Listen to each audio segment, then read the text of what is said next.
This is no longer the beginning of revelation when the Prophet ﷺ was intimidated or impacted by Jibreel alayhi salam by way of fear.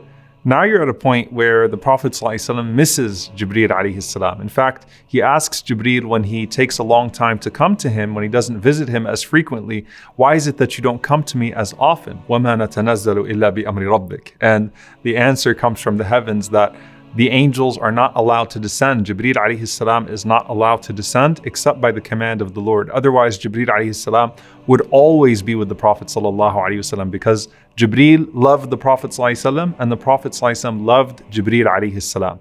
Now, if you're in Medina and you're around the Prophet sallallahu alaihi wasallam, you knew when Jibreel alayhi salam was coming to him, even outside of revelation, because of the reaction that the Prophet sallallahu alaihi wasallam would have.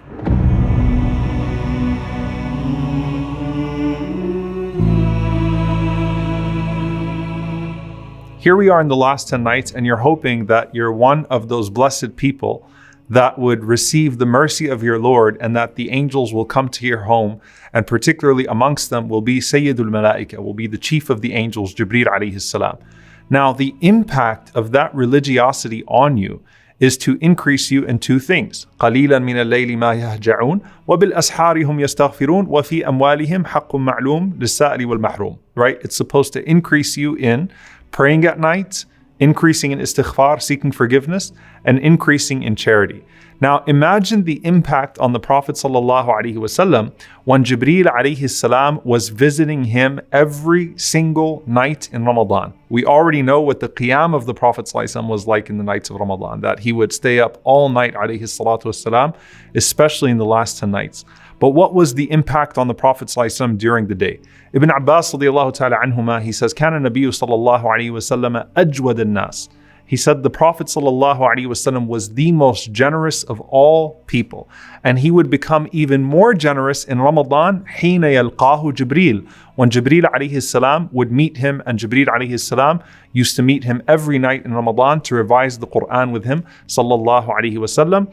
And Ibn Abbas radiallahu ta'ala anhuma says that when that would happen, the Prophet ﷺ's generosity would become كَالرِّيحِ الْمُرْسَلَةِ, like a hurricane of generosity. So let's first start with أَجْوَدِ النَّاسِ, that the Prophet ﷺ was the most generous of people, and connect that to what we've already talked about with the Prophet ﷺ, and specifically what it means here.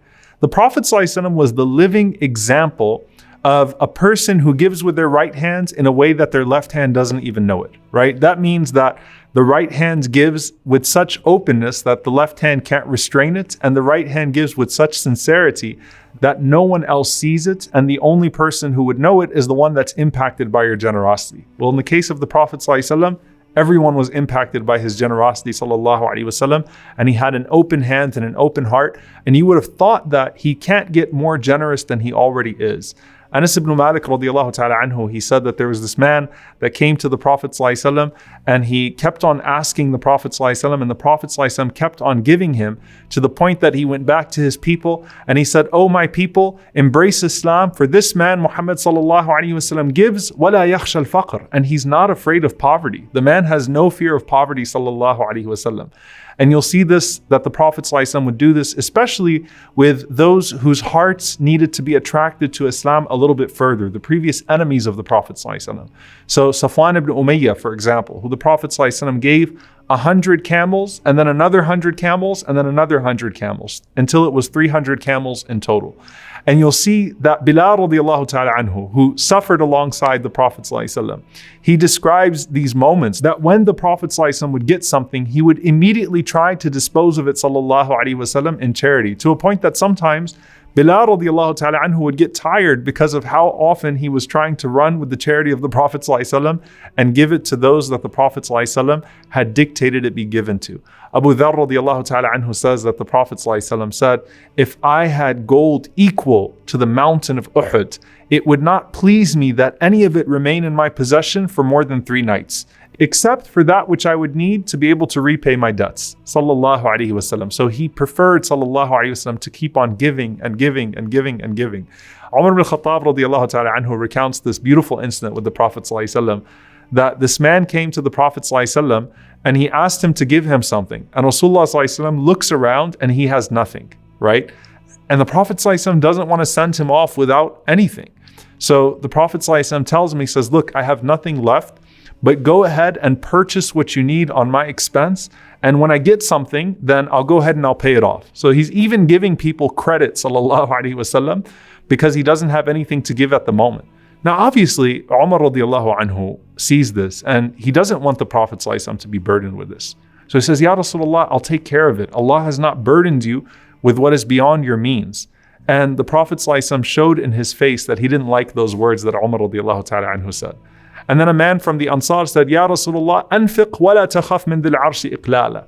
O Messenger of Allah, give and do not fear from the Lord of the throne any type of poverty. So Rasulullah ﷺ smiled and he was clearly pleased with the Ansari's words over the word of Umar ibn al-Khattab radiallahu ta'ala anhu. And he said, sallallahu alayhi wasallam, bihadha umirt. This is what I was commanded to do. So you could not get more generous than the Prophet ﷺ already was. And if you saw the Prophet ﷺ in his normal behavior, then you would think it doesn't get any better than this. But حين يلقاه Jibreel. But when he saw Jibreel alayhi salam, the Prophet ﷺ even exceeded standards that he had set for himself sallallahu alaihi wasallam. And the scholars mention something so beautiful about this. They say that when you have a righteous friend, when you have a righteous person in your presence, when you look at them, they remind you of Allah. When you have a righteous companion, when you're around them, you want to do more righteous deeds. So when the Prophet ﷺ would look at Jibreel alayhi salam, when he would accompany Jibreel alayhi salam, it was like having that righteous companionship where you wanted to be inspired to do more. And that was the impact that the Prophet ﷺ had on everybody else around him. صلوا عليه صلوا عليه صلى الله عليه وسلم